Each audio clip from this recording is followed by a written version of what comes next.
Welcome to This Explainer. I'm absolutely thrilled you're tuning in today.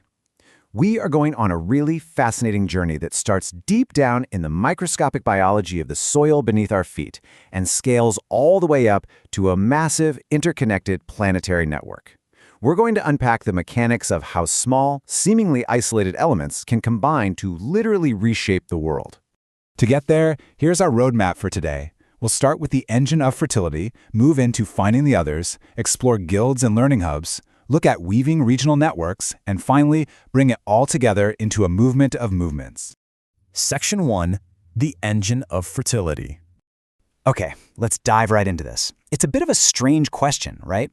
What does making compost actually have to do with transforming the global economy? How does mixing everyday organic waste translate to systemic, macro-level change? Well, it sounds like a massive stretch, but the underlying mechanics are actually exactly the same.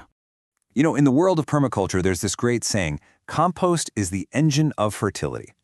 Think about the basic ingredients of a compost pile for a second. You've got carbon, like dry leaves. You've got nitrogen, like food scraps or maybe some manure. And you have water. Now, in isolation, these elements are pretty weak. A pile of dry leaves just sits there. It doesn't do much on its own. But when you combine these isolated elements under just the right conditions, they ignite this incredible biological fire. They create a powerful, life-rich substance packed with literally billions of microorganisms. And the absolute best part? This process scales infinitely. And honestly, looking at the extremes of composting brilliantly illustrates just how adaptable and scalable this biological engine really is. Experts have successfully composted practically everything that has ever lived, from roadkill to sweet-smelling lavender. It adapts to some of the most bizarre contexts you can imagine. For instance, on the shores of Lake Victoria in Africa, composters use these highly problematic water hyacinth weeds to create brilliant soil. Although, funny enough, they actually had to build bamboo spikes just to keep the local hippos from coming up and eating all their fresh lettuce. And then on a massive industrial scale, out in the deserts of Saudi Arabia, teams are currently turning over 19,000 tons of compost to feed 240,000 date palms. The core rules of combining elements to create fertility apply everywhere, no matter the scale. Section 2. Finding the others. So, we're transitioning our metaphor now, moving from the biology of the soil to the sociology of human beings.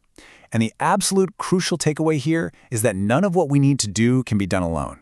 Just like a single piece of dry straw can't make compost all by itself, an isolated human being cannot enact systemic change on their own. We have to figure out how to combine our human capital. Systems thinkers like Nate Higgins break down the strategy for building this human capacity into a few really clear steps. First off, you have to identify the people, both locally and globally, who see the exact same challenges we face and actually want to respond. But look really closely at step 2 here. Develop a shared language and framework. This right here is the catalyst. Just as moisture activates the biology in a compost pile, a shared language activates a community. It's what allows individuals to trust one another, map out what resources they already have, and then start taking coordinated action. Section 3. Guilds and learning hubs. So what actually happens when these newly connected individuals formalize their shared resources? Well, they often form a bioregional learning center, or a BLC. This is essentially a physical or virtual gathering place for a specific area. When communities realize they need to combine resources, these hubs are born. Think of a BLC as the central nervous system for regenerating a local landscape.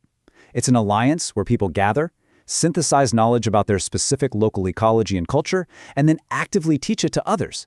And operating right alongside those hubs are guilds, which introduce the crucial concept of specialization. A guild is basically a knowledge community intensely focused on a specific topic. By forming these local guilds, communities can combine their unique expertise. So you might have an agricultural guild, a governance guild, maybe an alternative energy guild. It's this beautiful mechanism that allows individuals to pool their intellectual and material capital effectively, shifting away from small, isolated initiatives and turning into a really powerful, unified local force. The source material gives us some incredible real-world examples of these community combinations in action. Over in India, there was a massive project that succeeded primarily because women systematically shared organic materials.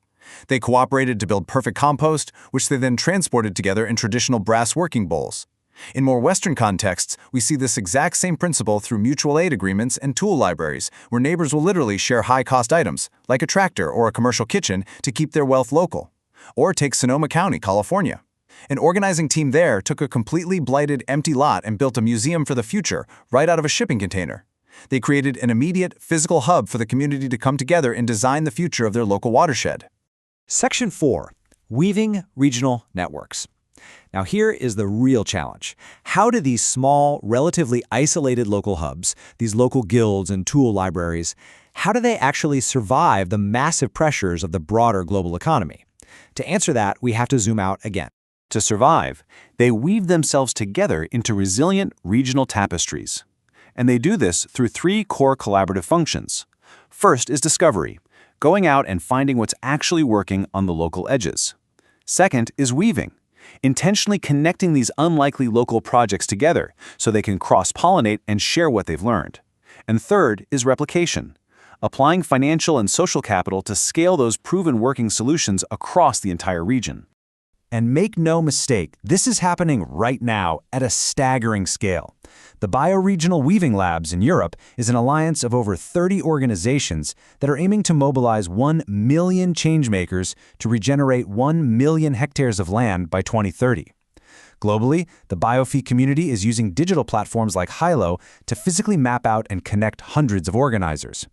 Over in the Pacific Northwest, a network called the Salmon Nation Edgewalkers used participatory budgeting to collectively distribute $80,000 to regional projects.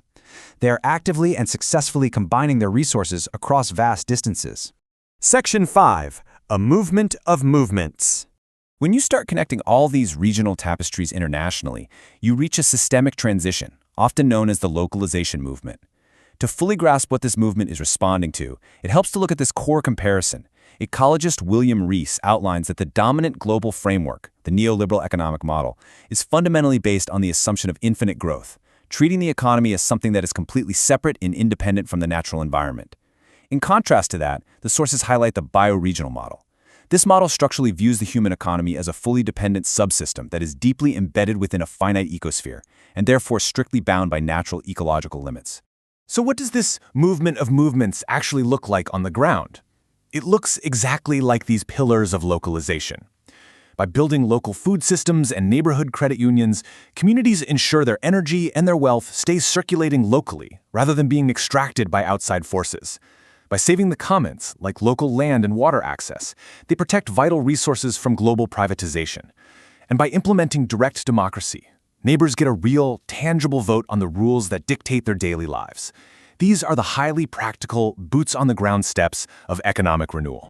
All of this leads to a really fascinating paradox, perfectly captured by author and activist Helena Norberg-Hodge. She notes, localization is actually going to come about on a large scale once we look up and see the bigger picture, and we link up internationally to collaborate.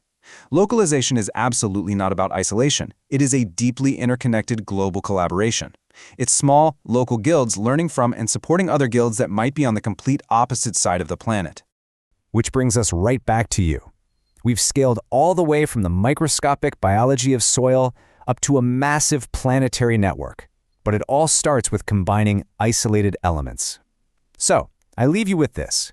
What local guild, tool library, or learning alliance are you going to seek out and combine your own energy with tomorrow? Because remember, none of what we need to do can be done alone. Thanks so much for joining this explainer, and keep learning. We have built our world on a high-stakes assumption that our industrial momentum is as unsinkable as the steel hulls we once set into the Atlantic. But the elephant in the room has grown too large to ignore, moving out of our private shadows and into the center of our lives. This is the meta-crisis, the tipping point where the stories of endless growth collide with the physical limits of our planet. The Lifeboat mini-course is your immediate, structured transition, a free 5-day journey delivered to your inbox to transform global anxiety into local resilience. Day 1 begins with an audit of the invisible, the energy and water systems you rely on every hour, yet rarely ever see. Day 2 forces a change in your geographical lens, challenging you to locate your true home within your watershed and local bioregion. You won't navigate this terrain alone. You will receive daily study guides and synthesized patterns designed to cut through the noise and reveal the architecture of change. Day 3 asks you to practice active hope in a world facing ecological overshoot. Day 4 introduces the demanding standard of revolutionary love. By tracing the water back to your neighbor's tap, you move beyond the narrow walls of self-help and into the expansive, interconnected practice of systems health. The climax arrives on day 5 with the introduction of a specific framework for your future, the 9x21 harvest. Who is your mutual guiding spirit in this transition, and which 9 things will you choose to do? Stop waiting for the headlines to crush you. Sign up for the Lifeboat mini course now. Access your day 1 materials immediately and join the community hub where the next story of our world is already being written. You can remain tied to the illusion of a collapsing global credit card, or take this course to begin building real systems health today. The Earth is tired of the lie. It is time to dance with the truth.